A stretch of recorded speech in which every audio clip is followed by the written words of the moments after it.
Iniciou então a gravação. Boa tarde, pessoal. Hoje a gente vai falar um pouco sobre minerais secundários, tá? Propriamente falar sobre os argilominerais.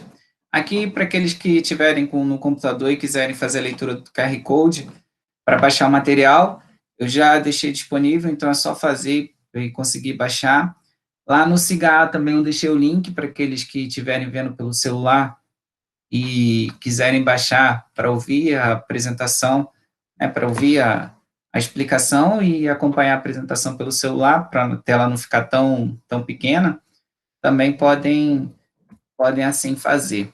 Tá, eu dividi um pouco a nossa aula, né, numa parte introdutória, para demonstrar como que é a importância, para falar um pouco sobre a importância dos argilominerais, na parte de organização e estrutura desses argilominerais, como que eles estão organizados, como que é a sua estrutura, algumas propriedades desses argilominerais, tá? Quando eu falo em argilominerais, se vocês estudarem pelo livro Natureza e Propriedades do Solo, vocês vão ver que tem alguns minerais que vocês não vão ouvir falar aqui na aula, porque esse livro, como eu já tinha comentado com vocês, o autor é americano, então ele fala bastante exemplo, né? Ele cita bastante exemplo lá dos Estados Unidos.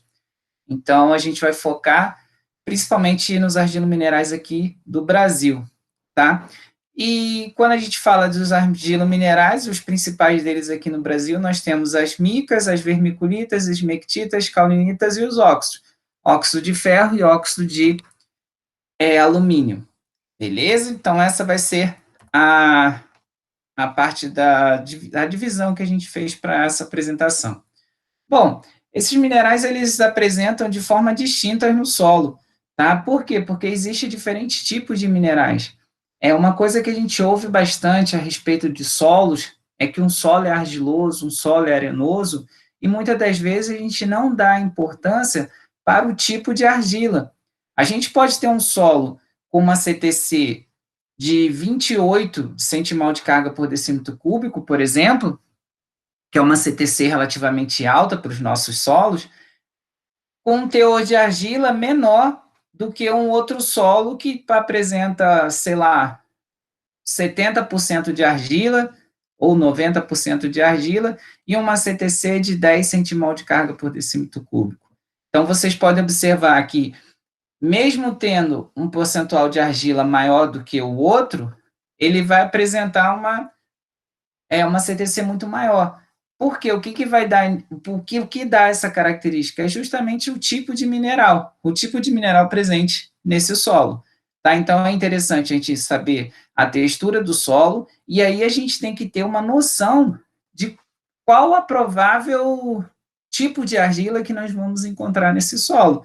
Tá? E isso, como que a gente vai ter uma noção? Como que a gente precisa fazer análise de argila? Qual é o tipo de argila, análise mineralógica, né, para saber qual o mineral presente nesse solo. Isso dá para fazer. Só que, em termos práticos, em termos de agricultura, não tem tanta necessidade. Por quê? Porque vocês vão ver nas próximas aulas, quando a gente falar de fatores e mecanismos de formação, vocês vão perceber que, analisando esses fatores, vocês vão predizer qual é o mineral que está presente nesse solo. Por quê? Porque eles vão depender do quê? Do material de origem, da ação do intemperismo. Vocês vão ver mais à frente, a gente vai falar de como que o intemperismo vai afetar esse tipo de mineral, juntando tudo isso pela ação da pedogênese, né, que é a formação desse solo. Tá? Vocês vão ver que um outro fator que vai influenciar no tipo de argila é a drenagem, ou se a gente for falar em termos de fatores de formação, estaríamos falando em relevo ou posição desse solo na paisagem. Tá? Então, quais são as principais alterações mineralógicas na pedosfera? A gente já falou um pouco sobre isso na aula passada, que foi sobre o intemperismo. Então, nós temos o intemperismo químico, físico e biológico atuando sobre uma rocha ou material de origem qualquer, tá? Desde que tenha uma origem mineral. Vocês têm aqui o material de origem, onde vai se apresentar minerais primários. Esses minerais primários vão sofrer os processos intempéricos e, a partir daí, vai ocorrer o quê? Transformações. tá? Vai ocorrer quebra, e vocês vão lembrar lá do intemperismo físico, vai ocorrer quebra, vai ter uma diminuição do tamanho, vai ter um aumento da superfície específica e vai ter um aceleramento, uma aceleração das reações intempéricas. E aí, o que vai acontecer? Você vai ter um material que é resistente, você vai ter material que vai diminuir, que apresenta uma menor resistência, que vai apresentar transformação, e nessa transformação desses minerais menos resistentes, nós vamos ter o que? A dissolução desses minerais primários, e nós vamos ter liberação de nutrientes ou elementos presentes nesses minerais primários que foram dissolvidos. Tá? Durante essas reações, nós podemos ter as perdas por lixiviação ou erosão, isso vai acontecer, lembrando que se não ocorrer perda, essa reação ela vai se tornar de forma mais lenta, tá? E a partir dessas reações, nós vamos apresentar no solo os minerais secundários, tá? Mineral secundário vão ser aqueles minerais que passaram pelo processo de transformação, passaram pelo processo de intemperização. Esses minerais apresentavam uma baixa resistência ao intemperismo, dando origem, então, aos minerais secundários. Tá? Todo mineral presente no solo vai ser secundário? Não, a gente vai ter os minerais primários que também são resistentes, tá? Ou melhor, a gente também vai ter os minerais primários resistentes. O que a gente mais encontra no solo, pela sua alta resistência, se vocês forem lembrar da série de Bowen, lá embaixo, que é o mineral mais resistente, nós temos o quartzo. Então, a gente vai encontrar também nos solos grandes quantidades de quartzo. É óbvio que vai depender do material de origem, né? Se eu tiver pouco mineral primário resistente, eu vou ter solos mais argilosos. Se eu tiver mineral primário mais resistente, eu vou ter o quê? Altas quantidades de quartzo, né? Eu vou ter um solo mais arenoso. Então, o que vai dizer para a gente se o solo é arenoso ou solo argiloso? A gente já pode ter uma ideia de que o material de origem.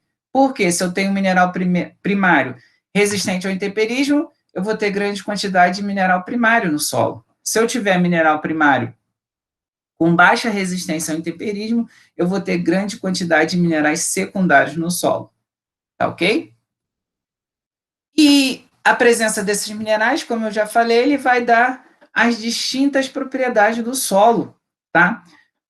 Vocês vão ver mais à frente que essas propriedades vão ser influenciadas por esses minerais, né? E a gente pode até fazer uma separação, né, nas propriedades físicas e nas propriedades químicas do solo. Então, esses minerais, a presença de determinado mineral, vai fazer com que ocorra o quê? Certas características físicas e químicas. Por exemplo, nessa primeira figura, a gente consegue observar uma superfície como se estivesse lustrada, uma superfície brilhosa. Essa superfície brilhosa aqui, ela se dá pelo acúmulo de argila. Então, a gente tem argilas acumuladas nessa superfície. Essa é uma característica morfológica conhecida como cerosidade, tá? Nesse segundo caso aqui, eu estou mostrando para vocês um fio, né, uma cobrinha sendo formada. Então, dependendo do mineral primário, eu vou ter uma facilidade na formação dessa cobrinha, né, desse fio, ou pode ser que ocorra nem a formação desse material, tá? Isso vai depender do quê? Vai depender da mineralogia, né, dos minerais presentes nesse solo, tá? Isso aqui é uma característica, uma análise morfológica que é realizada, que é a consistência, tá? Vocês vão ver mais à frente que nós temos 3 maneiras de avaliar essa consistência: o solo seco, úmido e molhado. Essa aqui é a consistência do solo molhado, tá? Aqui a gente está fazendo a avaliação da plasticidade. Podemos observar nessa outra figura rachaduras, tá? Então, solos que apresentam essas rachaduras, solos que vão apresentar essa característica, isso é típico de solos que contenham determinados minerais primários. Já vou adiantar para vocês, isso aqui é típico dos vertissolos. Os vertissolos apresentam o que nós chamamos de argila de atividade alta, tá? Essa argila de atividade alta, o solo vai apresentar CTC acima de 27 centimol de carga por decímetro cúbico. Ou seja, vai ser uma argila que apresenta uma CTC bem elevada, como as vermiculitas e as esmectitas, que são argila mineral do tipo 2:1, que vão apresentar essa característica de expansão e contração.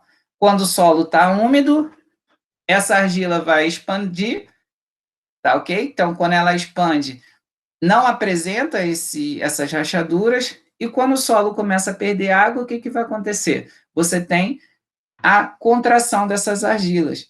Assim, faz com que ocorra o surgimento dessas rachaduras. E essas rachaduras não são apenas na superfície, tá? No perfil do solo, você vai encontrar também essas rachaduras. Ou seja, essas rachaduras vão até a profundidades mais elevadas. Ah, mas qual que seria a importância disso? Imagina vocês semearem um solo com essas características. Ou se o solo tiver expandido, se não tiver a presença dessas rachaduras, depois que vocês fizeram a semeadura, depois que vocês plantaram, se surgir essas rachaduras, o que pode acontecer com as sementes ou com as plantas que foram emergidas? Então, isso também, muitas das vezes, a gente não tem uma visão clara da importância dessas rachaduras. Tá ok? A gente não tem a importância de certas propriedades do solo.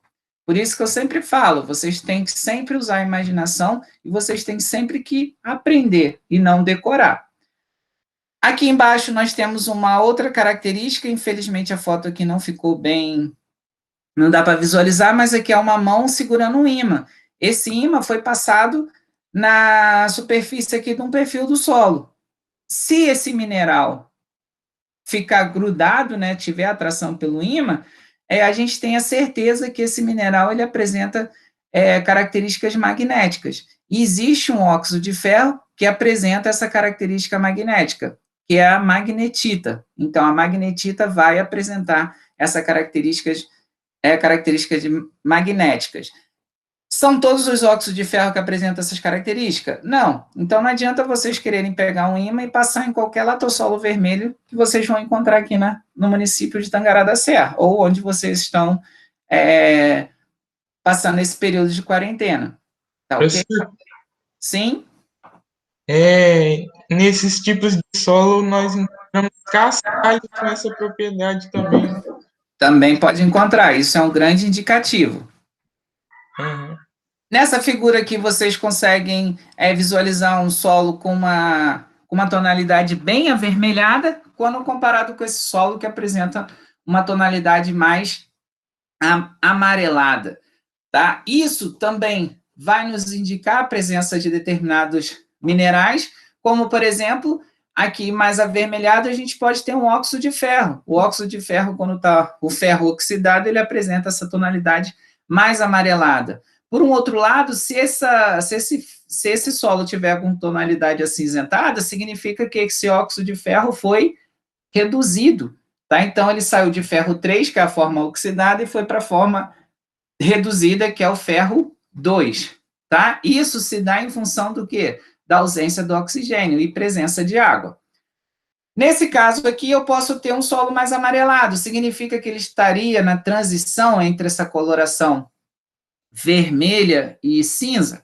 Não, aqui significa que você também tem ferro oxidado, só que o tipo de ferro presente nesse solo, na realidade, o tipo de óxido de ferro presente nesse solo é diferente, tá? Então, aqui eu posso ter uma maior relação hematita e goetita, e aqui eu tenho uma menor relação hematita-goetita. O que, que significa isso? Aqui eu tenho menos goetita, e aqui eu vou ter mais goetita. Então, isso é um indicativo. Então, vocês analisaram o solo, viram essa coloração amarelada, vocês podem ter uma ideia de que você tem uma concentração, uma quantidade de goetita bem mais alta. Ou então, vocês podem ter uma relação, na realidade, com o óxido de alumínio. A gibsita também vai dar essa tonalidade mais amarelada. Tá? E o que, que vai indicar para vocês se vai ser goetita ou gibsita? A posição na paisagem. Vocês vão ver nas aulas de fatores de formação que a gente tem uma ideia. Tá? Esse ferro aqui é o que nós chamamos de ferro não hidratado. não significa que ele esteja reduzido ou oxidado. Ele está oxidado, tá ok? Só que a formulação da hematita vai ser Fe2O6, beleza? Galera, quando a gente fala nesse ferro aqui, ele já vai ser um ferro hidratado, vai ser um FeOOH, beleza? E isso é um indicativo em função da posição da paisagem.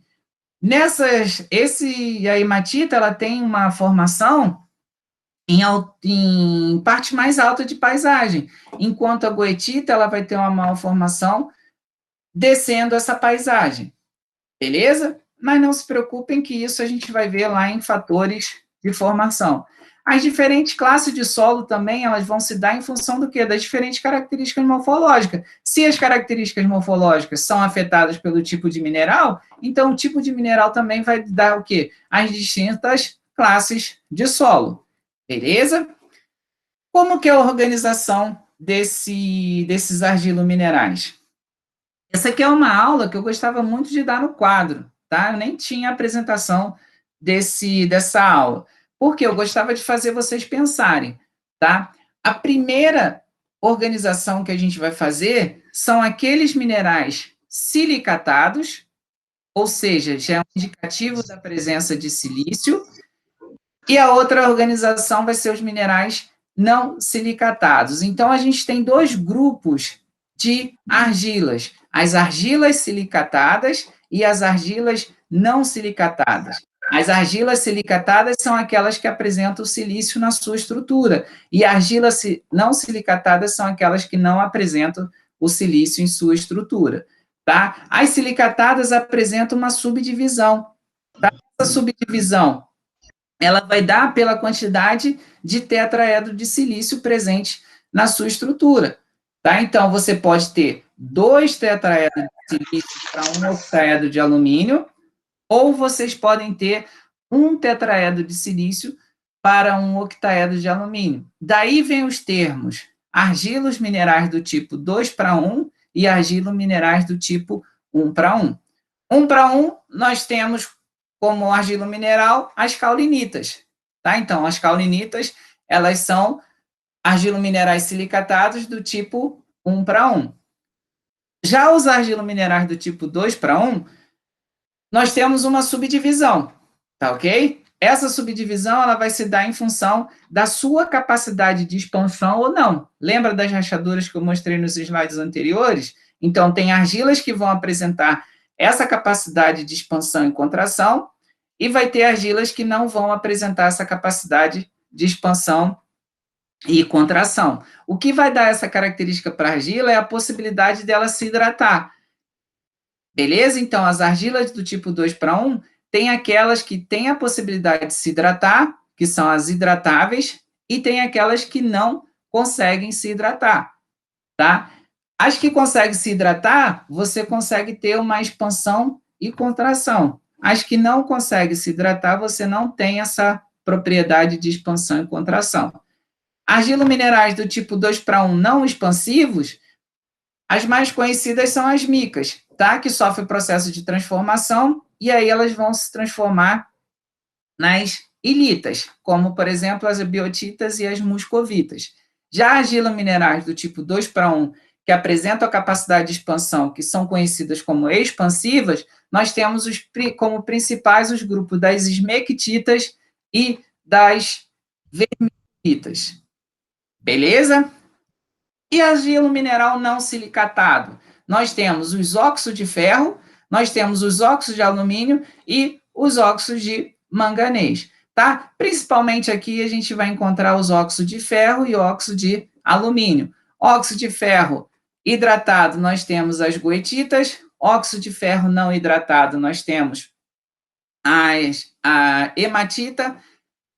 E como óxido de alumínio, grupo, nós temos a gibsita.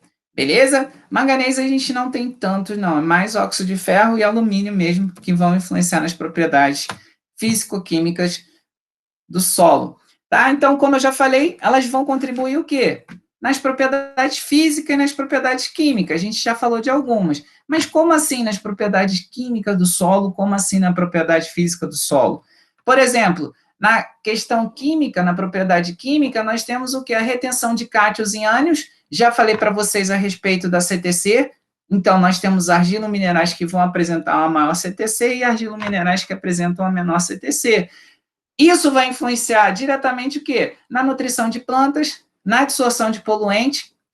Elas podem apresentar cargas permanentes ou variáveis, a gente vai ver mais à frente a respeito de cargas permanentes e variáveis, e vou voltar a falar um pouco na próxima aula, tá? Quando a gente falar de cargas do solo. Na seletividade de íons, como potássio e fósforo, tá ok? Então, dependendo do mineral presente, você pode ter um solo rico em potássio, ou você pode ter, dependendo do mineral presente no solo, uma alta absorção do fósforo, que é o que acontece aqui na maior parte da região centro-oeste do Brasil. Você tem uma alta retenção de fósforo, por quê? São solos altamente temperizados.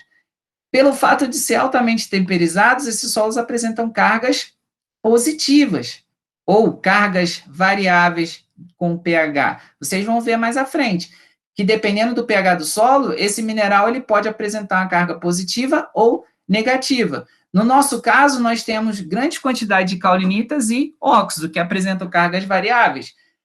Naturalmente, nos solos, naturalmente o pH dos solos, eles vão apresentar abaixo desse ponto de carga zero, ou seja, o solo vai apresentar cargas positivas. Íon fosfato negativo apresenta, em função das propriedades físico-químicas, tanto desses minerais, como a caulinita e os óxidos, em função das propriedades físico-químicas dos íons fosfatos, presentes nos adubos fosfatados, existe uma grande interação, formando ligações fortes, tá? Formando ligações covalentes entre o fósforo e as partículas do solo. Dessa maneira, nós vamos ter o quê? Uma alta fixação desse fósforo. Tá ok? Por isso que a gente usa bastante o termo fixação do fósforo aqui nos solos do cerrado, principalmente solos altamente intemperizados. Tá? E isso tudo é influenciado em função do quê? Da área superficial específica. Vocês vão lembrar lá que quanto menor a área, maior vai ser o quê? A área superficial específica. Então, aqui nós temos um exemplo, né, um bloco único, com volume de 1 metro cúbico, vai ter uma superfície específica de 6 metros cúbicos. Logo, se a gente fragmentar esse bloco em 8 blocos menores, ou 8 fragmentos, o que a gente vai ter? A gente vai ter cada lado desse bloco em torno de 0,5 metros. E aí, quando a gente faz o somatório de todas essas partículas, a gente vai ver o quê? Um aumento em termos da superfície específica. Houve alteração de volume? Não, o volume continuou o mesmo, 1 metro cúbico. 1 metro cúbico. Só pelo fato de a gente ter diminuído o tamanho dessas partículas, o que vai acontecer com a área superficial específica? Ela aumenta. Ela saiu de 6 e foi para quanto? Foi para 12. Por isso que nós temos esse gráfico. Então, quanto maior vai ser o quê? O número de fragmentos, ou menor vai ser o tamanho da partícula, maior vai ser o quê? Professor? Específica total. Oi? Ali em cima, a superfície específica igual a 6 metros quadrados. Aí aqui embaixo está... É o somatório. Aí aqui embaixo está cúbico. É isso mesmo? Não, aqui não é metro quadrado, aqui é metro cúbico. Ah, sim. Tranquilo? Tranquilo. Beleza. Vamos lá. Na realidade, aqui que está errado. Aqui tem que ser metros quadrados. Área, né, de superfície. Beleza? Volume que Beleza. a gente... Entendi. Cúbico. Tranquilo? Vamos lá, continuidade. Tranquilo. Um exemplo, para vocês terem uma ideia. Areia. Nós temos aqui areia, silt e argila, que são o quê? A textura do solo, as classes de tamanho. Então, aí eu tenho uma divisão aqui, vamos dividir em 3, areia, silt e argila. Argila, eu falei para vocês que são minerais secundários. Silt vai ser mineral primário. E areia, a gente tem como mineral primário, encontrando principalmente aqui o quartzo.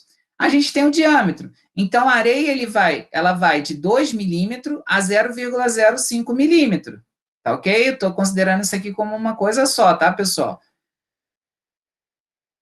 Silt, ele vai de 0,05 a 0,002. Tá ok? E argila são aquelas partículas menores que 0,002.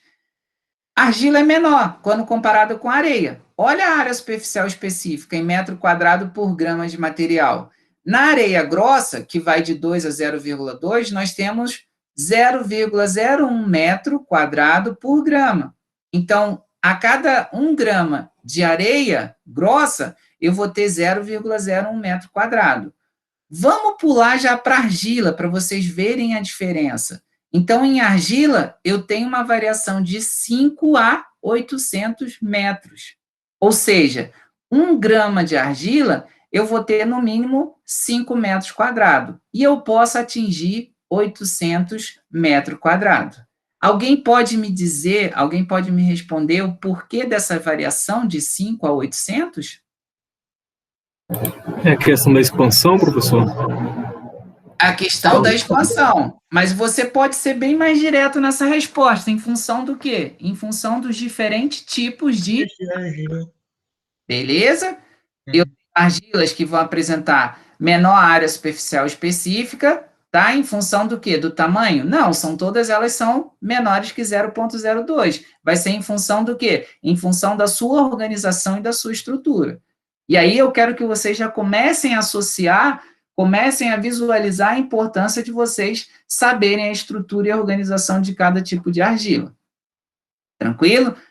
Professor, mas você fala tanto que não precisa decorar, que a gente tem que aprender. Mas são muitos nomes.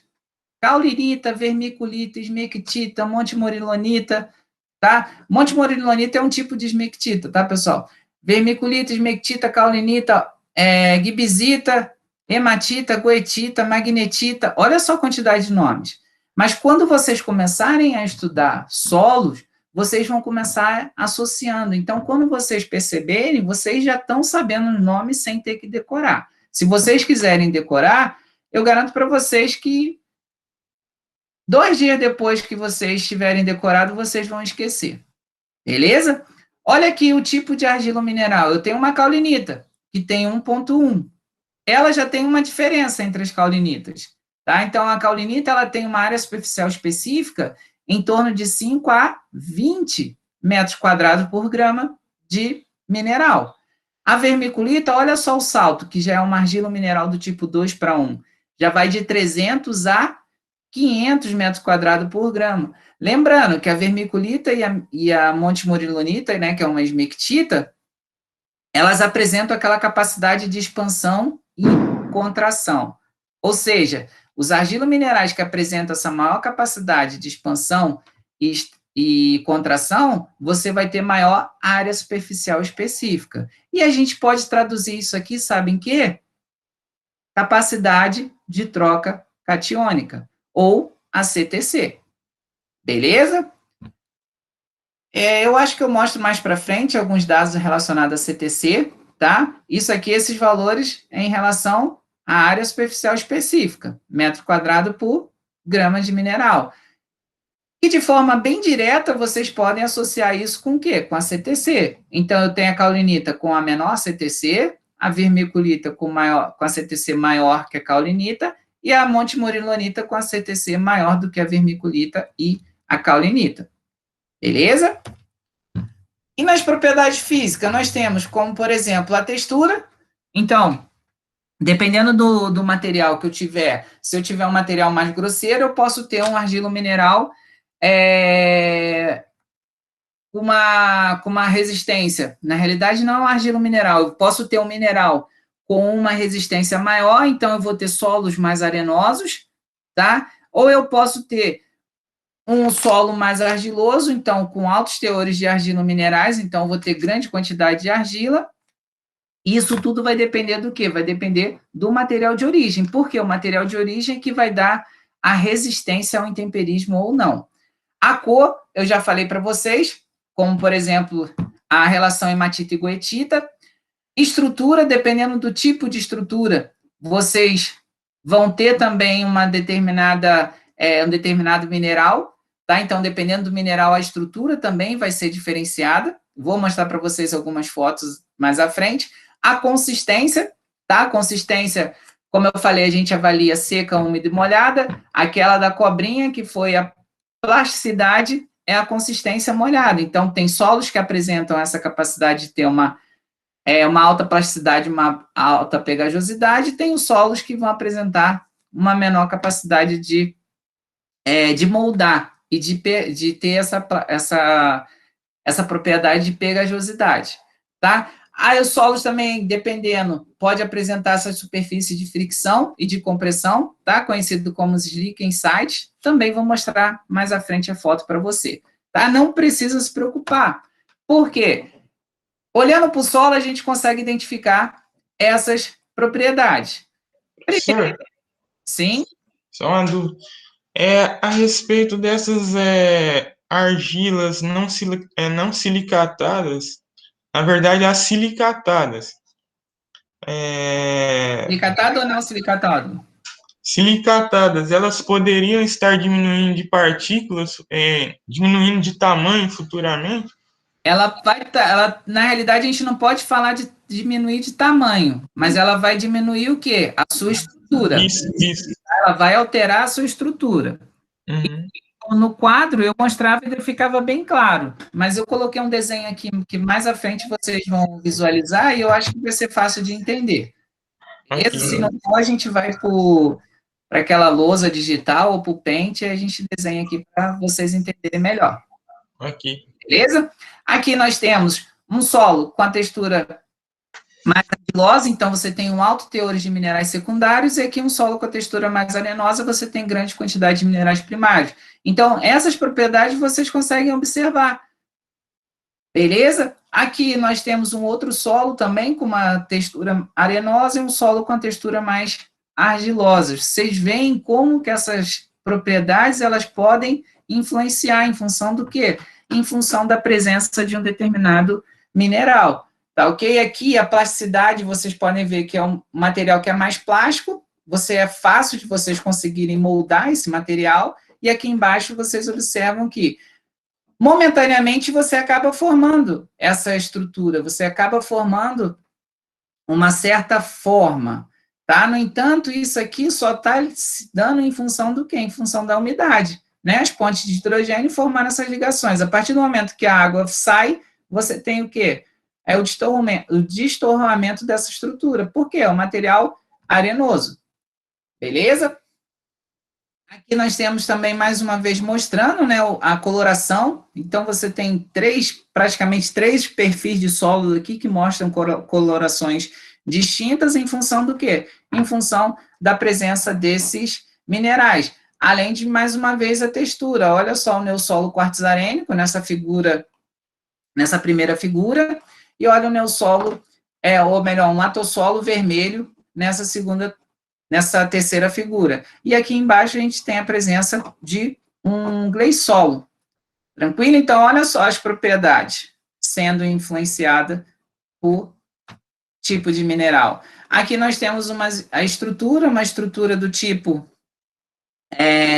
prismática. Então, vocês veem a formação desses prismas, você vê essas rachaduras. Aqui embaixo vocês veem essas rachaduras. Aqui nós temos um vertissolo, tá? Então, vocês veem essas rachaduras aqui, ó, principalmente com essa angulação aqui de 45 graus.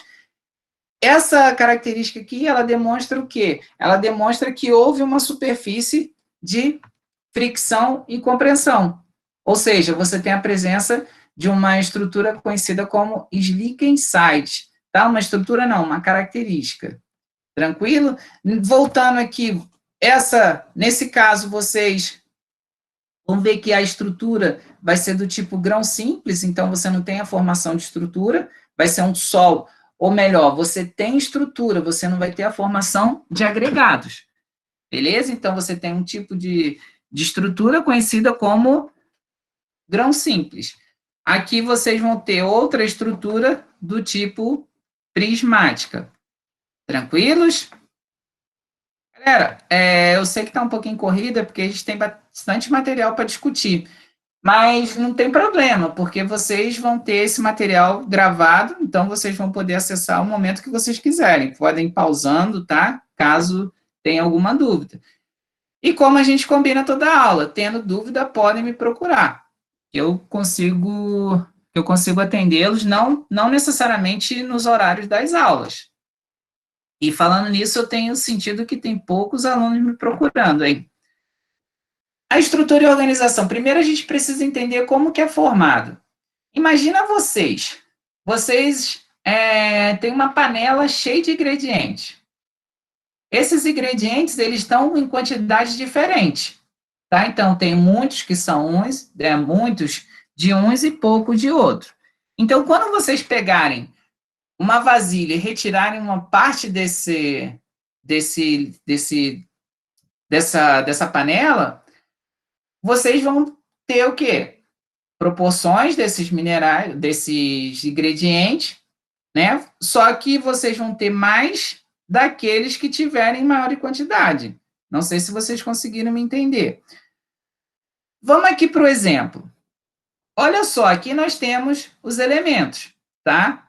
E aí a gente vai ver um pouco sobre a composição dos minerais. Os minerais, eles são compostos por quem? Por esses elementos que vão formar esses minerais. Então, a maior parte dos minerais, eles vão ser formados por quem? Por aqueles elementos que tiverem maiores concentrações na crosta terrestre. Quais são esses elementos? Nós temos o oxigênio, o silício, o alumínio e o ferro. Ou seja, quando esses elementos forem combinar para formar o mineral, você vai ter uma interação maior com quem? Com aqueles minerais, aqueles elementos que apresentarem maiores concentrações. Ou seja, já adiantar para vocês, a estrutura desses minerais, elas vão ser formadas por quem? Pelo silício, oxigênio, alumínio, oxigênio e ferro e oxigênio. Então, a maior composição dos elementos nesses minerais vão ser formados por quem? Oxigênio, silício, alumínio e ferro. Beleza? Vamos lá. Como que existe essa formação? Primeiro, tem a combinação do silício com o oxigênio. Então, ele forma essa ligação. Beleza? Então, vocês vão ter a ligação do silício com o oxigênio. Quando você tem essa ligação, você vai ter o que nós chamamos de tetraedro de silício. 4 oxigênio e 1 silício. Quando a gente tem a ligação do alumínio, aí você vai ter o quê? O dobro da quantidade de... o dobro não. A gente vai ter uma maior quantidade de ligação com o oxigênio. Beleza? Formando o que nós chamamos de hidrógeno. Estrutura principal. Uma base com octaedro de alumínio, que é a ligação do alumínio com o oxigênio, e nós vamos ter uma outra estrutura básica que vai ser formada pelo tetraedro de silício, que vai ser a ligação do silício com o oxigênio. Beleza? Quando a gente fala 2:1 e 1:1, a gente está se referindo ao quê? A ligação de 2 tetraedros de silício com um octaedro de alumínio. Beleza? Dúvidas? Posso continuar? Só que o que acontece? Vai ocorrer a formação de que nós chamamos de polímeros, tá? Não é apenas uma estrutura, é o conjunto dessas estruturas. Então, os tetraedros de silício, eles vão se polimerizar através do compartilhamento do oxigênio, formando o que nós chamamos de lâmina tetraedral. Então, você tem o compartilhamento de elétrons aqui dos oxigênios, e aí vai ocorrendo o quê? A formação do que nós chamamos de lâmina tetraedral. Da mesma forma que os octaedros de alumínio. Então, os octaedros de alumínio também vão formar as lâminas octaedrais, através desse compartilhamento. Beleza? E aí, essas lâminas, elas vão se polimerizando. tá ok? Elas vão se polimerizando de uma maneira com que você vai formando o mineral. Então, quando a gente fala uma caulinita, o mineral caulinita, vocês não vão ter apenas uma estrutura, um tetraedro de silício com um octaedro de alumínio. A estrutura vai ser representada por um tetraedro de silício e um octaedro de alumínio. Mas o mineral ele vai ser formado por diferentes o quê? Lâminas. Por exemplo, se a gente pegar e for pensar, o nosso corpo ele é formado por quem? Ou melhor, qual é a unidade básica do Célula. as células? Beleza? Eu posso falar que a célula é formada, o corpo humano é formado por uma célula? Não. Não. Mas ele é formado por quê? Pelo conjunto de várias células. Sim. Então, um grupo de células, ela forma o quê? Um tecido. Um grupo de tecido organizado vão formar o quê? Um órgão. Um órgão. O grupo de órgãos organizados vão formar o quê? Um organismo. E esse organismo, ele vai ser, assim, se a gente for falar de corpo humano, a gente tem a formação o quê? Do corpo humano. Então, quando a gente fala uma caulinita, a gente tem que fazer uma associação com o corpo humano. Então, não vai ser apenas um tetraedro de silício e um octaedro de alumínio. Beleza? Então, vamos lá. A gente vai ter o silicato de alumínio, os silicatos, ou seja, ele um para um ou 2 para 1, tá? Então, vocês vão ter os silicatados. Esses silicatados aí tem as unidades básicas, que pode ser formada por um tetraedro de silício e um octaedro de alumínio, ou 2 tetraedros de silício e um octaedro de alumínio. Vai ocorrer a polimeração dessas unidades básicas, formando as lâminas.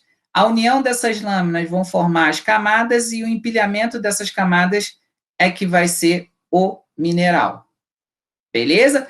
Isso aqui é bem fácil de entender. É só vocês associarem com a célula até chegar o corpo humano.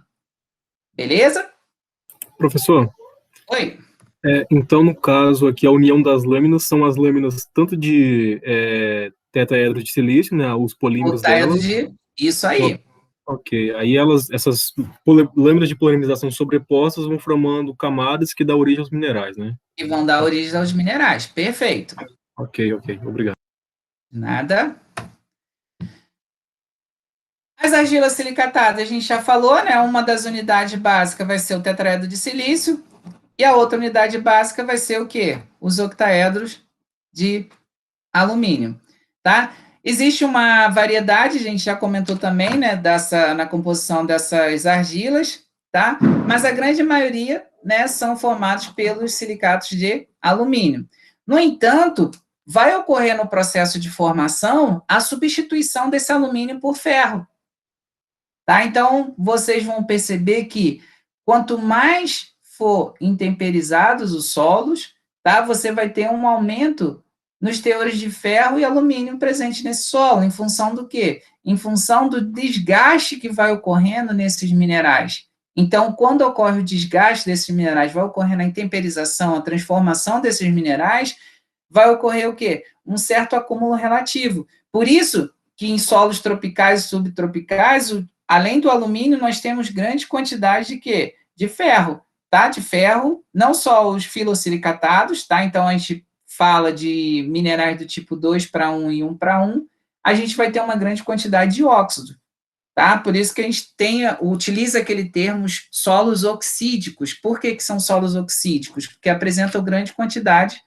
de óxido. Beleza? Mais uma vez, a gente falando aqui dos tipos de minerais, nós temos 1 para 1 e 2 para 1, ou seja, os minerais 1 para 1, eles são formados por um tetraedro de silício e um octaedro de alumínio, e os minerais 2 para 1, eles podem se expandir, então o mineral 1 para 1 não existe essa capacidade de expansão. Essa capacidade de expansão só vai ter nos minerais do tipo 2 para 1, mas nem todos os minerais do tipo 2 para 1 têm essa capacidade de expandir. E o que é interessante nessa capacidade de expansão? Porque ao momento que esses minerais conseguem se expandir, você vai ter o quê? Um aumento na área superficial específica. Ou seja, você tem um aumento da CTC desses solos. Tá? Então, quando eu tenho um solo que apresenta uma grande quantidade desses minerais, do tipo 2:1, eu vou ter solo com CTC maior. Aqui nós temos um exemplo, né, das argilas não silicatadas. Então, quando a gente fala em argila não silicatada, significa que a gente não tem quem? Qual o elemento na estrutura? O silício, né, não silicatado. Então, você pode ter na estrutura um octaedro de ferro ou um octaedro de alumínio. Tranquilos? Vocês vão entender mais à frente que esse ferro ele pode entrar aqui no lugar do alumínio, tá? Numa propriedade conhecida como substituição isomórfica. Então, ocorre a substituição do alumínio pelo ferro, tá? Então, quando forma esse mineral aqui, você tem a substituição do ferro pelo, ou melhor, do alumínio pelo ferro. Vocês vão ver mais à frente quando eu falar de substituição isomórfica e cargas no solo. Aqui nós temos um exemplo, tá? O que foi perguntado anteriormente. Nós temos aqui uma mica ou uma esmectita. Então, quando a gente tem esse desenho aqui, a gente tem a representação de um tetraedro de silício. Quando a gente tem esse desenho aqui, a gente tem a representação de um octaedro de alumínio. Aqui também nós temos um tetraedro de silício, tá? Só foi colocado em cores diferentes para vocês perceberem que são 3 unidades aqui, para formar essa unidade básica. Beleza? Nesse caso, a gente tem o quê? A gente tem um tetraedro de silício e um octaedro de alumínio. Aqui a gente só vai ter o quê? O octaedro de alumínio. Vocês percebem que quanto mais intemperizado for o solo, maior vai ser a quantidade de quem? Dessa estrutura, só do octaedro de alumínio ou octaedro de ferro. Por quê? O silício, ele é mais solúvel. Ou seja, quando ocorre o processo de intemperização, o que vai acontecer? Você vai ter a perda de quem? Do silício. Então, se você perder um silício, deixa eu colocar aqui na caneta. Se vocês perderem um silício, você passa a ter o quê? Uma estrutura formada por um octaedro de alumínio e um tetraedro de silício. Beleza? Aqui, ó, tetraedro de silício, octaedro de alumínio e tetraedro de silício. Então, foi perdido quem? O tetraedro de silício. Então, eu passo a ter o quê? Uma estrutura tetraedro de silício, octaedro de alumínio. O silício é solúvel, então ele vai ser perdido. Se perder esse outro silício, eu passo a ter apenas o quê? Essa estrutura aqui com o octaedro de alumínio. Beleza? Então, durante o processo de intemperização, vocês vão ter a perda de quem? Dos tetraedros de silício. Ou seja, hoje, o que nós encontramos de mineral mais intemperizados são quem? Os óxidos, formados por óxido de ferro e óxido de alumínio, porque o silício já foi perdido. Tranquilo? Professor, Oi? os nossos latossolos são feitos mais de gibsita, no caso? Depende. Se você tiver um latossolo amarelo, é um indicativo que você tem grande quantidade de óxido de alumínio. Aí eu teria uma grande quantidade de gibsita. Se ele for vermelho, ele vai ter uma grande quantidade de hematita, que aí vai ser um óxido de ferro. Dependendo da posição da paisagem, ele também pode ser amarelo, no entanto, não vai ser em função da gibsita, vai ser em função da maior presença da goetita. Entendi. Mas no caso, nos dois casos, esse mineral vai ter perdido essas lâminas, né? Com certeza. Por exemplo, ó, aqui eu tenho um mineral. Quantos tetraedros de silício eu tenho e quantos octaedros de alumínio eu tenho? Na mica. 2 tetraedros. E 2 tetraedros de silício. Isso. Então, eu tenho aqui um mineral do tipo 2:1. Olha aqui, ó. 1, 2. Então, 2 tetraedros de silício. Olha aqui a moscovita. 1, 2. Então, eu tenho 2 tetraedros de silício. Correto? Para 1 octaedro de alumínio. Tranquilo? Aqui houve substituição isomórfica. Depois eu vou falar mais à frente para vocês a respeito disso. Perdeu um silício. Eu passo a ter uma estrutura do tipo 1 para 1. Beleza? Perdeu o silício, eu passo a ter uma estrutura do tipo óxido.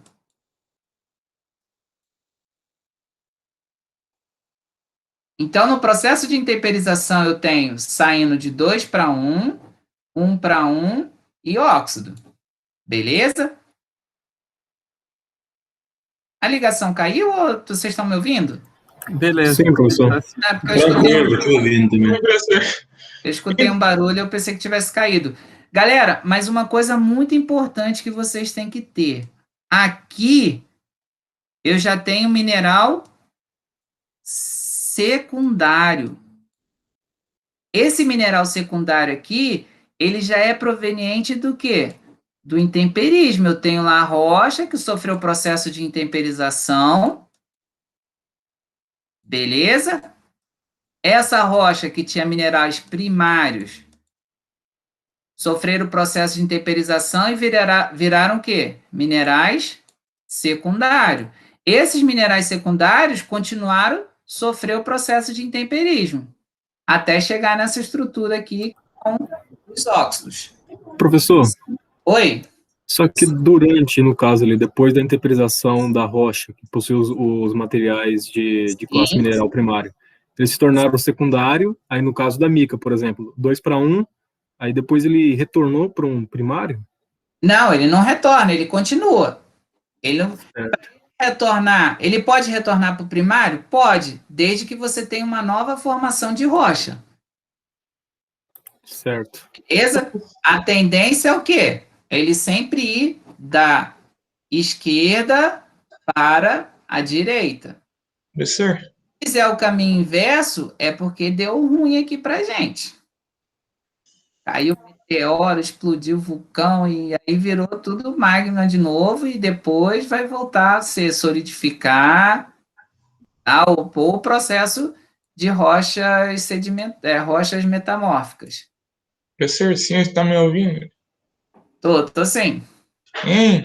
Ali no livro, no manual de classificação do Sistema Brasileiro de Classificação de Solo, aparece lá um terceiro tipo, um quarto tipo, na verdade, de argila mineral, 2 para 1 para 1. Como que funciona isso? O 2 para 1 é um mineral, eu nem toco muito no assunto dele para não confundir, porque eu gosto de vocês fixarem isso aqui primeiro, 2 para 1, 1 para 1. O 2 para 1 para 1, como por exemplo os VHE, ou o EHE, que são esses minerais, o EHE, o que acontece? Vocês estão vendo que aqui entre os silícios, tem uma lâmina de alumínio? Sim. Sim. Em solos, quando esse mineral aqui primário vai virar secundário, muitas das vezes essa alteração ela é tão rápida e é tão brusca em função dos agentes intempéricos que vai ocorrer a ligação de óxidos e hidróxidos entre essas camadas. Então, além desse alumínio aqui, você vai ter a ligação de óxidos e hidróxidos, ou óxidos, hidróxidos, ou óxidos e hidróxidos, que é a ligação desse alumínio aqui com o oxigênio. Beleza? Então, quando você tem essa estrutura entre essas camadas, você tem o que nós chamamos de 2 para 1 para 1. Por que VHE? Vermiculita não é um 2 para 1? Então, eu vou ter uma vermiculita com óxidos e hidróxidos entre camada. Beleza? Então, vermiculita com óxidos, hidróxidos e óxidos e hidróxidos entre camadas.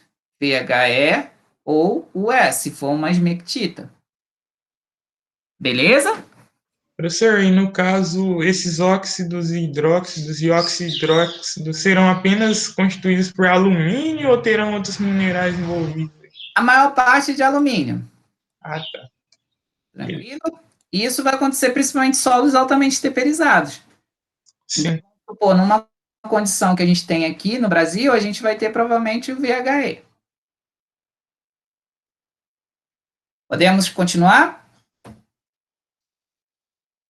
Professor, com o ferro é da mesma forma? Da mesma forma. É Acontece porque o ferro, olha só, até bom você falar agora. Tá vendo que aqui a gente tem a rocha e a formação do mineral 2:1. Beleza?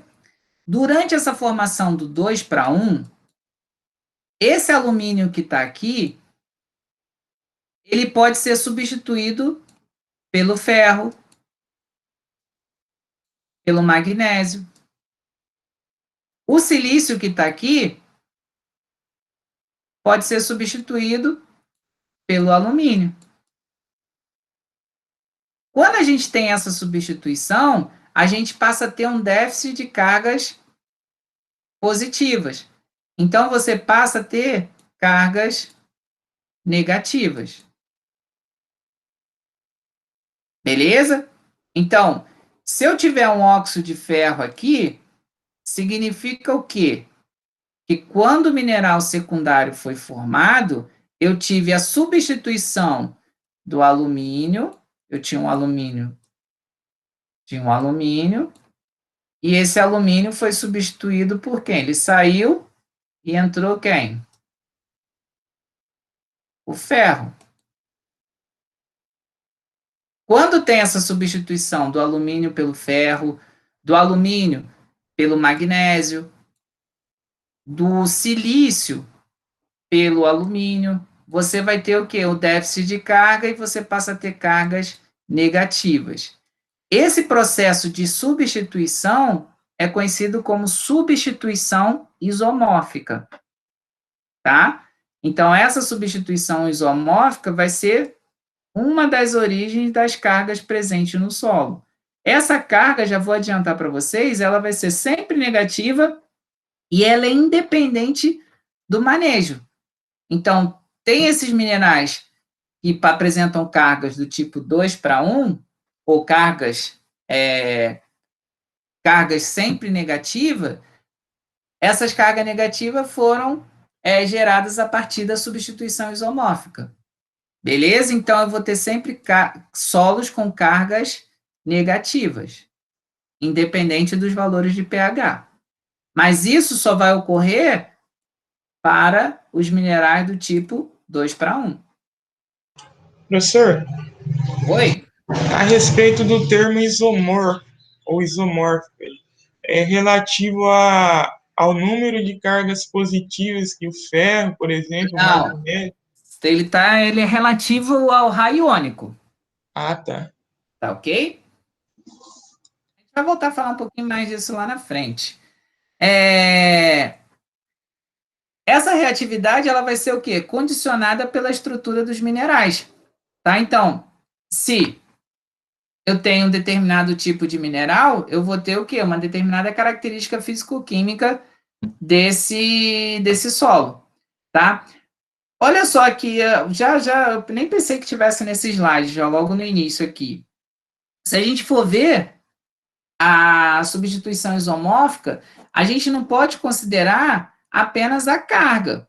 Por quê? Se fosse cargas iguais ou parecidas, a gente não teria substituição, por exemplo, de um silício que tem a valência 4 positiva, por um alumínio que tem a valência 3 positivas.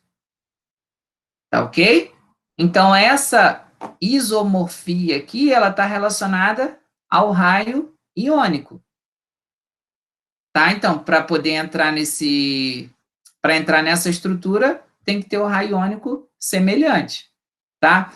Na vermiculita, um exemplo clássico dessa substituição isomórfica é a substituição do silício, que tem 4 cargas positivas, por um alumínio, que tem 3 cargas positivas. Quando eu tenho silício 4+, eu tenho a neutralidade dessas cargas ocasionadas aqui pelos oxigênio. Então, o somatório de cargas positivas e negativas vai ser igual a quanto? A 0. Beleza? Vou fazer um exemplo bem rápido aqui para você entender. Imagina se eu tenho duas cargas positivas e tenho uma carga negativa. Quanto que daria? Qual carga que daria? Negativo. Eu tenho uma carga positiva e duas cargas positivas e uma carga negativa. Positivo. Ah, tá. Positivo. Carga positiva. Agora, vamos supor que eu tenha uma carga positiva e duas cargas negativas. Vai dar o quê? Negativo. Negativo. Negativo. Então, quando o alumínio, que é mais 4, sai e entra o ferro, que é mais 3, eu não estou tendo uma diminuição de carga? Eu não estou saindo de mais 4 para mais 3? Sim. Não tinha que dar neutro? Você tem o surgimento de quê? De Cargas negativas. negativa. Ok. Beleza? Só que, nossa, mais uma carga negativa lembra da célula. Isso aqui é uma célula. Beleza? O mineral, ele tem quantas unidades básicas? Não vai formar a camada, vai formar as lâminas, forma as camadas até formar o mineral. Então, vocês começam já a imaginar a quantidade de carga negativa que vão ser geradas durante o processo de substituição isomórfica. Tá? Eu posso ter também aqui na esmectita a substituição do alumínio, que tem carga mais 3, por quem? Pelo magnésio ou pelo ferro, com carga mais 2. Quando tem essa substituição, olha só, tanto o magnésio, que é mais 2, quanto o ferro, que é mais 2, quando ele entrar nessa estrutura, ele vai dar um déficit de carga negativa, gerando, então, o quê? Cargas negativas para esses minerais. Sempre negativa. Essas cargas negativas, elas podem se tornar positivas? Não podem, tá? Então, vocês já vão começar a perceber que aí a gente tem o quê? A presença de cargas negativas, e essas cargas negativas vão ser sempre negativas, ou seja, elas são permanentes. Beleza? Durante esse processo de transformação, vocês viram lá que nós temos o tetraedro de silício, representado por essa figura. Tá, o desenho não vai ficar legal, galera, porque eu não estou com caneta, eu estou fazendo no mouse. Professor? Sim, pode perguntar. Então significa dizer que, no caso, se for substituído um alumínio por um magnésio ou por um ferro, ambos esses átomos nunca poderão ser substituídos por um alumínio novamente? Não, porque isso é no processo de formação. Você está formando ali, não tem... É igual, não achem que você vai ter alumínio trocável na solução, esse alumínio trocável vai substituir. Não, galera, isso aí é na formação do mineral. Sim, sim. Beleza? Eu quero, então, aumentar a carga positiva. Eu vou aplicar calcário no solo, porque o calcário tem magnésio, ele vai substituir o alumínio. Esqueçam, galera, isso não existe. Tá? Isso não existe. Vamos lá, a gente tem aqui um tetraedro de silício e um octaedro de alumínio. Aí, o que acontece? Deixa eu ver se eu tenho uma borracha aqui. Tem. O que acontece? Vai sofrer processo de intemperização, não vai? Quem é mais solúvel, não é o silício? Quem vai ser perdido? Silício. Então, foi lá, apagou aqui o silício. Foi perdido. Beleza? Ficou quem? O tetraedro de silício e o octaedro de alumínio. Tranquilos? Quando isso ocorre, vocês acham que isso vai ser retirado, essa lâmina de tetraedro de silício, vai ser retirada com bisturi a laser, sem ter nenhum dano na estrutura do mineral? Não vai ser retirado dessa maneira. Então, a gente tem o quê? Fraturas. Então, eu passo a ter fraturas na superfície desses minerais. Aqui a gente tem um mineral 1 para 1. Beleza? Só que o que acontece? Quando a gente tem essas fraturas vão expor grupamentos. Vão expor alguns grupamentos. Beleza? Que grupamentos são esses? No tetraedro de silício não é formado por silício? Então, eu vou ter um grupamento aqui conhecido como um silício ligado à hidroxila, conhecido como grupamento silanol. Só vocês olharem aqui o nome. Beleza? E embaixo, não tem o alumínio? Então, eu vou ter o alumínio ligado a essa hidroxila. Esse grupamento exposto aqui é conhecido como aluminol. Substituição isomórfica foi lá atrás. A gente tem nos minerais do tipo 2:1. Nos minerais do tipo 1:1, a gente tem substituição isomórfica? Não. A gente tem o quê? As fraturas do mineral, e nessas fraturas a gente tem o quê? A exposição de grupamentos silanol e aluminol. Beleza? Esses grupamentos aqui, eles podem estar carregados positivamente ou negativamente. Se ele perder esse hidrogênio aqui, ele passa a ser o quê? Um alumínio, um oxigênio e uma carga negativa. Se ele ganhar um próton, vamos supor que aqui ele vai ganhar um próton. Se ele ganhar um próton, ele vai ser o quê? Um alumínio, oxigênio, com carga positiva. Beleza? Isso acontece também para o silanol. Então, eles podem estar com cargas positivas ou negativas. Tanto grupamento silanol quanto o grupamento aluminol. Beleza? Já vou adiantar para vocês. Isso aqui vai depender de quem? Do pH do solo. Então, se eu tiver um excesso de prótons, eu tenho cargas positivas. Se eu tiver um déficit de prótons, eu vou ter um excesso de cargas negativas. Se eu tenho excesso de prótons, o pH do solo vai estar ácido ou básico?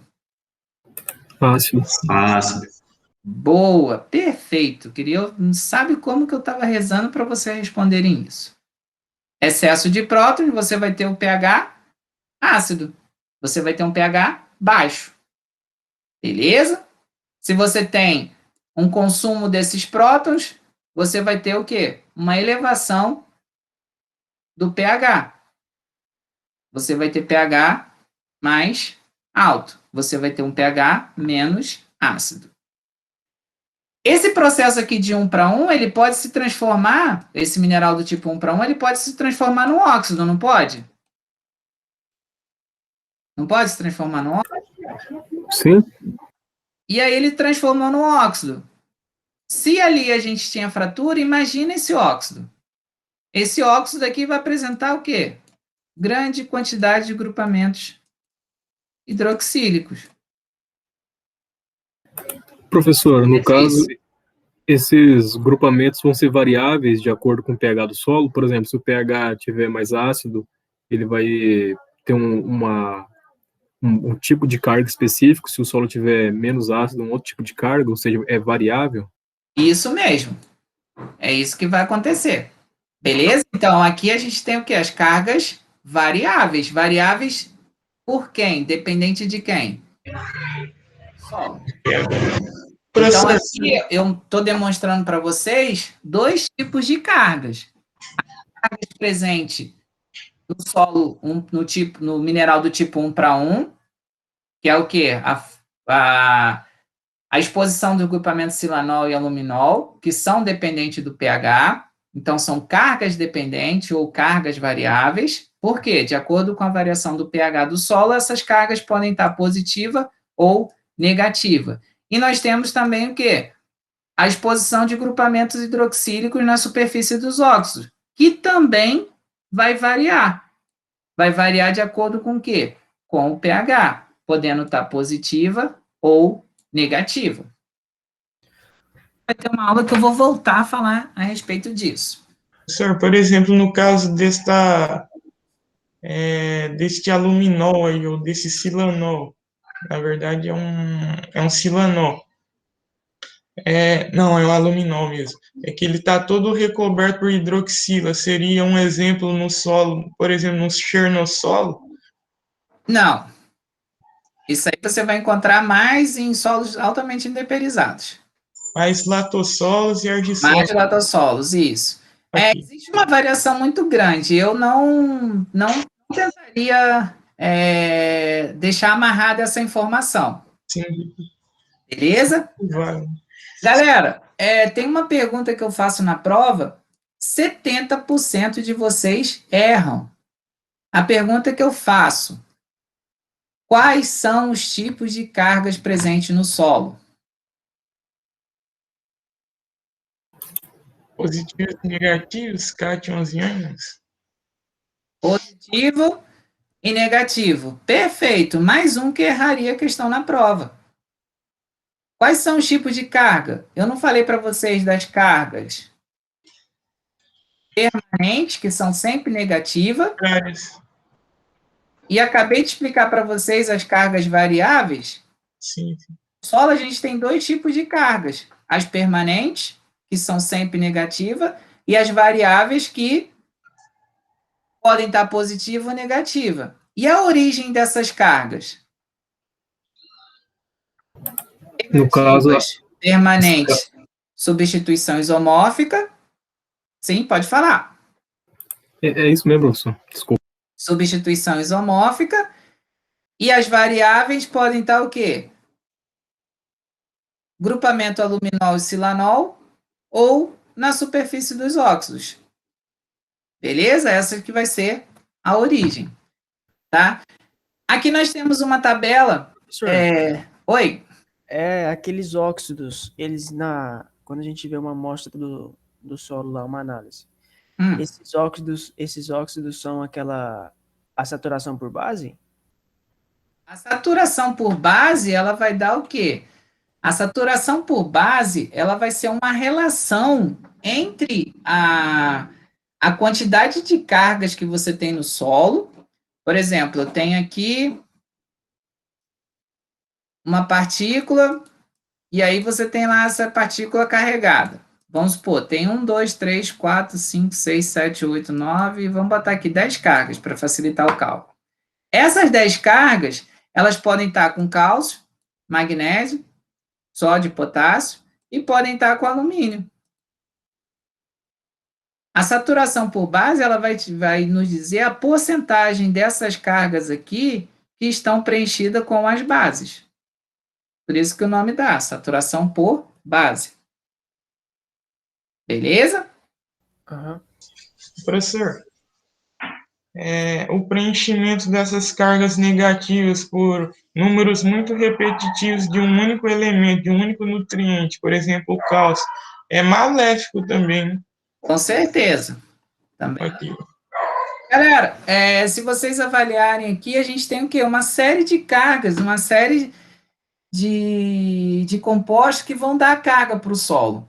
Um deles, por exemplo, é a matéria orgânica. A gente fala, né? A matéria orgânica, um dos benefícios da matéria orgânica é o quê? A adição de cargas, né? Negativas no solo. A matéria orgânica, nas nossas condições, ela vai dar sempre carga negativa. Por quê? Porque o pH do nosso solo, ele vai estar sempre fornecendo, mesmo em solos ácidos, ele vai fazer com que ocorra o quê? A geração de cargas negativas da matéria orgânica. A matéria orgânica também é uma carga dependente do pH. Beleza? Então, a gente tem a matéria orgânica com grupamentos fenólicos, alcoólicos, hidroxílicos, carboxílicos, grupamento amídicos, e nos óxidos a gente tem o quê? a exposição dessas superfícies hidroxílicas na superfície dos óxidos. Nos minerais do tipo 1:1, a gente tem o quê? O silanol e o aluminol. Beleza? Então, assim, galera, a gente vou passar um pouco rápido por isso aqui, mas a gente vai voltar, tá? Não se preocupe, que eu ainda quero falar um pouco sobre os tipos de argila minerais. A gente tem um conceito em química que é conhecido como PCZ. Ele é bem parecido com aquele conceito de pK, quando vocês estudaram lá os ácidos fracos, tá? Ou vocês estudaram aminoácido. O que é o PCZ? Ele é o ponto de carga zero. O que significa isso? O somatório de cargas vai ser igual a quanto? O somatório de carga vai ser igual a zero. Ou seja, todo mineral ele tem um PCZ, um ponto de carga zero. Se o pH do solo estiver acima do ponto de carga zero, significa que você tem o quê? Cargas negativas. Se o pH do solo estiver abaixo do ponto de carga zero, você vai ter cargas positivas. É muito fácil de vocês associarem isso. Por quê? Eu tenho, por exemplo, aqui um óxido, em que o ponto de carga zero dele, vamos supor que seja 7. Estou dando um exemplo. Se o pH do solo tiver 5, eu não tenho um excesso aqui de H+? Sim. Eu tenho excesso de H+, isso vai ser traduzido em termos de carga do solo como o quê? Cargas positivas. Se o pH estiver acima de 7, o que acontece? Você não tem o consumo de prótons? Se você tem o consumo de prótons, você está tirando prótons, você vai ter um excesso de cargas o quê? Negativo. Professor? Beleza? Vamos lá, vocês entenderam para o valor igual, para pH, para pH igual a 7. Deixa eu passar borracha em tudo aqui. pH 7. Beleza? Agora, vamos supor que o pH o PCZ desse mineral aqui seja igual a 4. Se o solo tiver com pH 3, ele vai estar com carga positiva ou negativa? Positivo. Se o pH do solo tiver 5, ele vai estar com carga positiva ou negativa? Negativo. Então, o que vocês têm que ter em mente? Qual é o valor de PCZ do mineral que vocês têm? E qual é o valor do pH do solo? Porque se o valor do pH estiver acima do ponto de carga zero, cargas negativa. Se o pH estiver abaixo do ponto de carga zero, cargas positivas. Professor, uma dúvida aqui. Por exemplo, o ferro, vamos supor que o PCZ dele seja 4 mesmo. Se o pH estiver bem específico, em cima, em 4 exatamente, ele deixa de ser um íon e se torna um metal mesmo? Não, você está misturando todos os conceitos de química. Vou falar para o Adley isso aí. Você está misturando um ânion para ser um metal? Ânion, primeiro, você tem ânion e cátion, né? Que são íons. Você tem íon, significa que aquele elemento está com carga ou positiva ou negativa, correto? Sim. Então, se ele estiver abaixo, o que vai acontecer? Você tem cargas positivas, ele continua sendo um ferro com carga positiva. Mas, por exemplo, o que você tem que entender é que não é o ferro em si que vai ficar positivo ou negativo, é o grupamento hidroxílicos. Ah, tá. Ok. Beleza? Então, é esse grupamento, que ele vai estar protonado ou deprotonado. Ok. Beleza? Vamos lá. Deixa eu apagar de novo aqui. Apagar. Apaguei. Agora, vamos supor o PCZ desse elemento aqui, desse mineral, ele é de, vamos botar aqui, 7, 8. Se o pH do solo tiver 9, ele vai estar com carga positiva ou negativa? Negativo. Se o pH do solo tiver 6,5? Positivo. Positivo. Então, vocês entenderam bem isso aqui, né?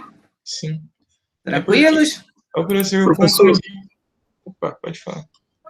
Desculpa, Guilherme. Professor, por exemplo, nesse solo, vamos supor que ele tivesse, nessa situação que o senhor apresentou, tivesse nessa de PCZ igual a 8, e houver um incremento de matéria orgânica, ele vai se tornar negativo também? Vamos lá. O que vai dar essa carga? Vai dar essa carga nesse solo. Você tem a matéria orgânica, correto? Vamos supor que aqui eu tenha a matéria orgânica. Esquece essa estrutura aqui. Esquece isso aqui, eu tenho matéria orgânica. O PCZ da matéria orgânica é em torno de 3. Beleza? Sim. O que você me deu? Você tem um solo com carga, vamos supor aqui, vamos botar 8, né? O PCZ do mineral, 8. Aí você já não pode esquecer mais esse mineral. Você tem um mineral aqui que o PCZ dele é 8. Aí tem um solo com pH quanto? 7. Correto? Ele está com carga negativa. Aí você vai adicionar matéria orgânica nesse solo com pH 7. Qual é o PCZ da matéria orgânica? 3. Ou seja, o ponto de carga zero da matéria orgânica é igual a 3. O pH do solo está quanto? 7. O que vai acontecer?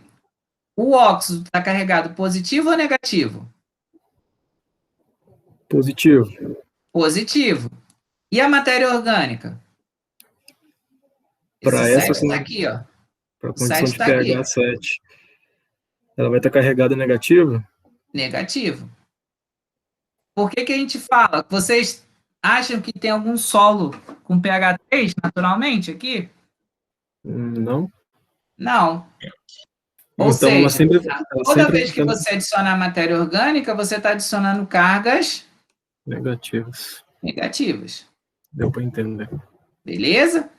Questão de prova, excelente. Sabe-se que a matéria orgânica fornece cargas negativas para o solo. Explique por quê. Liberação de hidroxilas ou carbonatos? Estudem um pouquinho mais sobre isso aqui que eu estou falando para vocês, tá? Vamos lá. Aqui, eu acho que... Deixa eu pegar logo uma tabela que eu tenho. Não, acho que eu tirei essa tabela sem querer. Mas quando a gente falar de carga no solo, que a gente vai falar mais uma vez, eu mostro para vocês. O que acontece? A gente tem os diferentes minerais. A caulinita tem um PCZ em torno de 5. Os óxidos de ferro e alumínio têm um PCZ em torno de 9, está variando entre 8 e 11. A matéria orgânica tem um PCZ em torno de 3. Beleza? Então, o que acontece?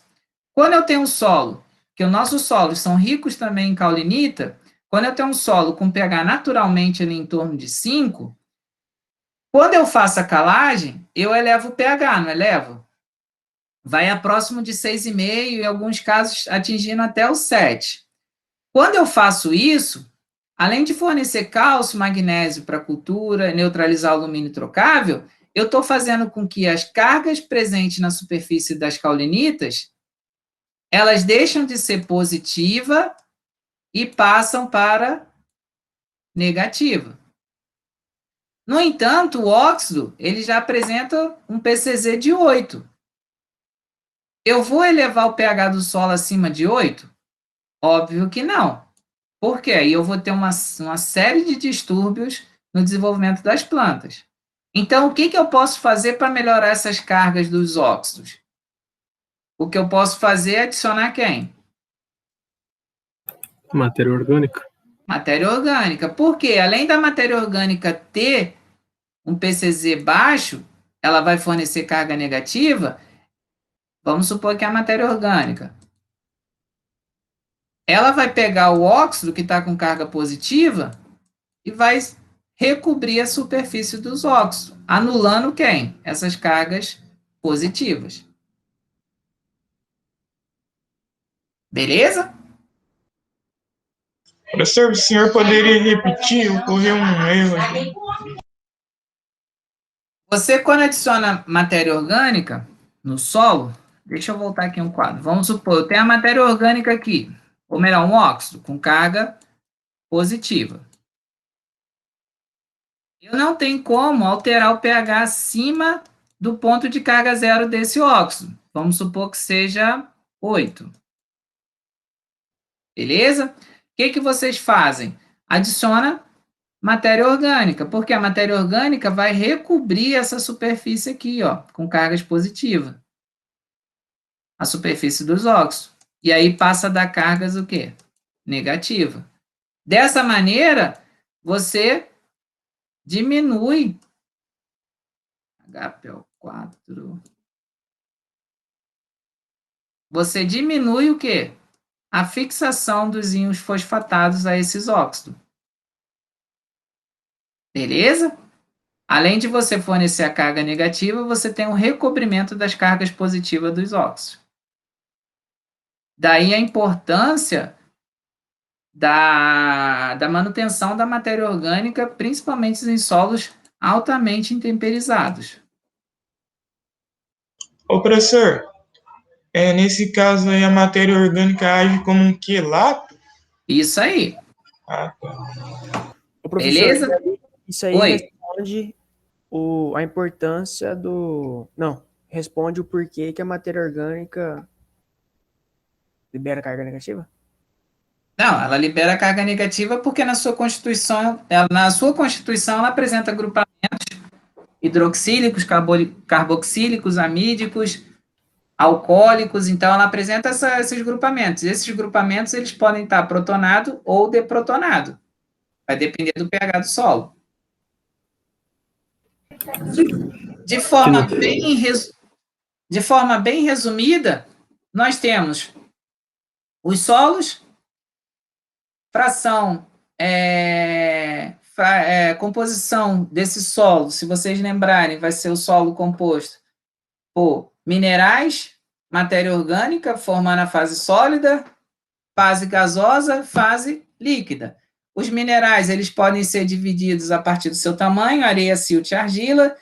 As argilas, elas podem ser separadas em função da presença de silício ou não. Então, se tem silício na sua estrutura, nós temos os silicatados. Se não tem silício, nós temos os óxidos. Esses silicatados, eles são divididos em minerais do tipo 2:1, 1:1, e os óxidos são divididos em óxido de ferro e óxido de alumínio. Isso aqui é um quadro bem resumido. E os argilominerais do tipo 2:1? Já falamos que apresenta 2 lâminas de tetraedro de silício para 1 octaedro de alumínio. Os mais importantes presentes no 2:1, nós temos as micas, as ilitas, vermiculitas, as esmectitas e os minerais, argilominerais do tipo 2:1 com óxido e hidróxido entre camada, seja a vermiculita ou a esmectita. Portanto, tendo a denominação de minerais do tipo 2:1. Beleza? Aqui um exemplo de mica não expansiva, lâmina tetraedral de silício, uma lâmina octaedral de alumínio, tá? Entre essas lâminas você tem a presença de potássio, que é um íon não hidratável, por isso que as micas não são expansivas, tá ok? Tem grande quantidade de potássio. E aqui nós temos o exemplo da CTC, da mica, que vai em torno de 20 a 40 centimol de carga por quilo de solo. Lembrando, um solo ele vai ter a mistura de vários minerais. Você não vai ter apenas um único mineral. Beleza? Isso aqui seria a CTC da mica pura. Aqui nós temos uma biotita e uma muscovita. A zilitas, ela apresenta, como eu falei para vocês, grande quantidade de potássio, então, quando você tem esse potássio, essa ilita sendo intemperizada, você tem a liberação desse potássio na solução do solo. Então, ele tem como importância uma fonte de potássio nos solos. Os minerais expansivos apresentam íons hidratados, como cálcio, magnésio e sódio, tá? Eles apresentam uma alta capacidade de hidratação, portanto, eles apresentam essa capacidade de expansão e contração. Como característica morfológica, esses minerais eles vão dar uma alta plasticidade e uma pegajosidade quando o solo estiver úmido, tá? No entanto, quando eles estiverem secos, eles vão apresentar uma consistência dura a muito dura, beleza? Isso é típico de solos que apresentam essa expansão e essa contração. Quando esses solos apresentam, esses minerais apresentam essa capacidade de expansão e contração, quando ele contrai, você tem o quê? O surgimento dessas fendas, o surgimento dessas rachaduras. Por conta disso, é considerado um solo com manejo bem difícil. Olha só essa massa aqui, a gente tem uma estrutura maciça nesses solos. Tá? Então, apesar de ter uma alta CTC, a gente tem problemas de manejo em função de outras propriedades morfológicas, não apenas a CTC. CTC é elevado, tá? Em torno de 160 centimol de carga por quilo de argila. Beleza? Vai apresentar substituição isomórfica, apresenta uma alta capacidade de troca catiônica, tá? São minerais com elevada CTC, como eu acabei de comentar, apresenta essa expansão e contração, isso é um prejuízo para a construção civil, tá? Não só para a construção civil, mas também, imagina, vocês plantarem, a semente vai cair aqui, vai ser depositada nessas rachaduras, o que vai acontecer com essa semente? Ela vai descer e vai chegar a um ponto que, assim, a planta não vai conseguir emergir porque não tem luz solar, beleza? Importância mineral, como eu já falei, a parte a CTC mais elevada, tá? Tem problema de construção civil, e quando a gente fala construção civil, não seria apenas nas cidades, você também teria problema com a construção de silos, construção de estruturas, tá? Numa propriedade, então devem evitar construções em áreas que tenham esse tipo de estrutura.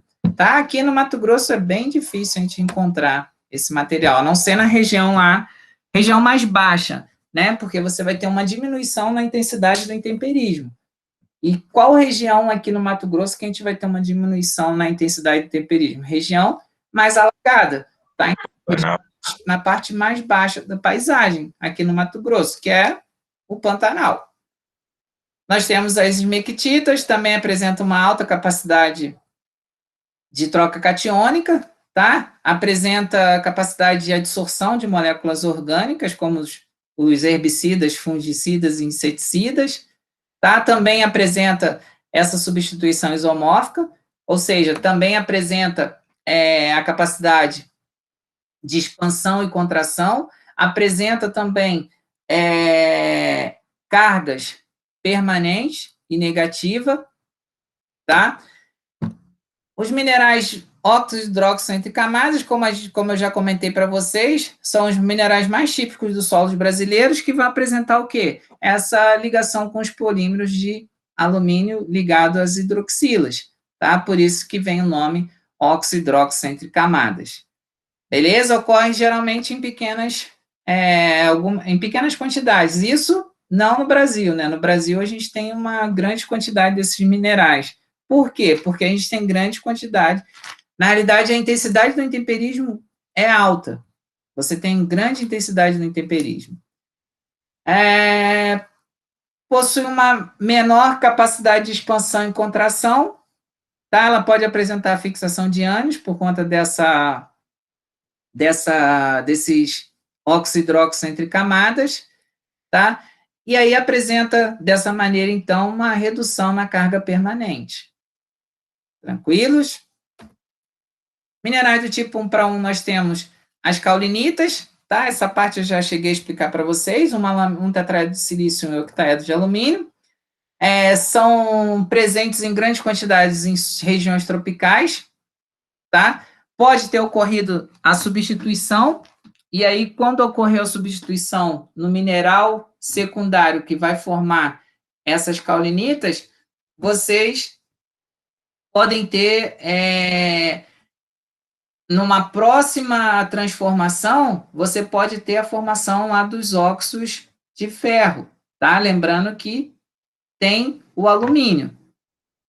Tranquilo? A formação inicial é sempre um octaedro de alumínio. Pode ocorrer a substituição. A substituição ela vai ocorrer nos minerais do tipo 2 para 1.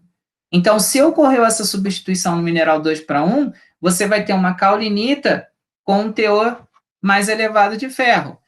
E aí, essa caulinita, quando sofrer processo de temperização, vai formar os óxidos de ferro. Beleza?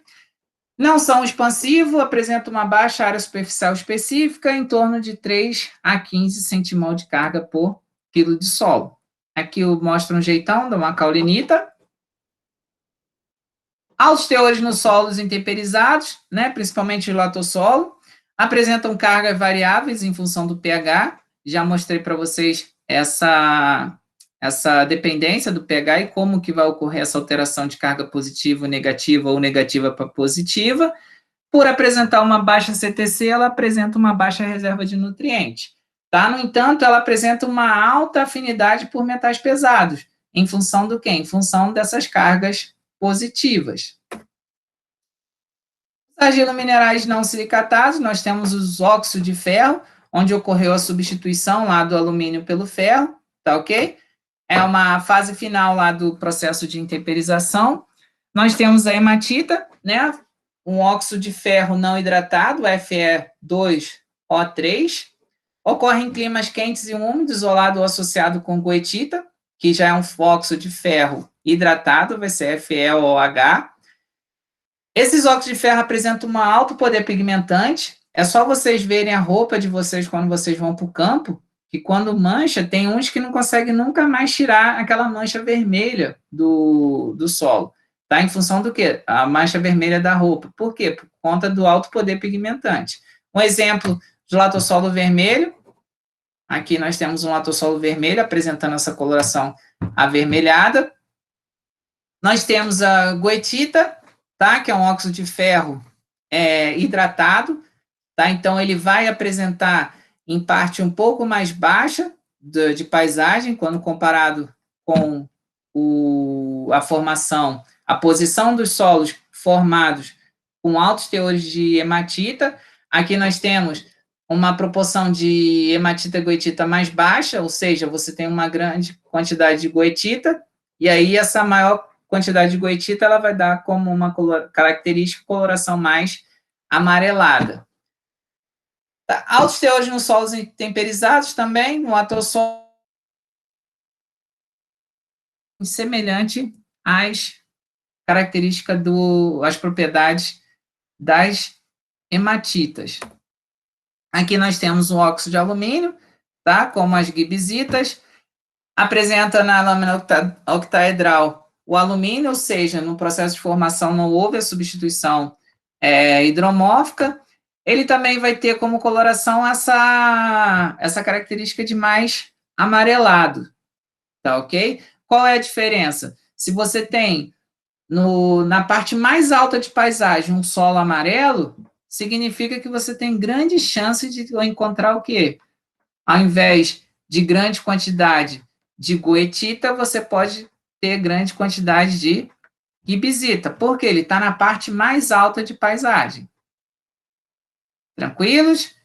Também a sua carga depende do pH, apresenta baixa reserva de nutrientes, né, como todos os óxidos, né, não só o óxido de alumínio, como o óxido de ferro.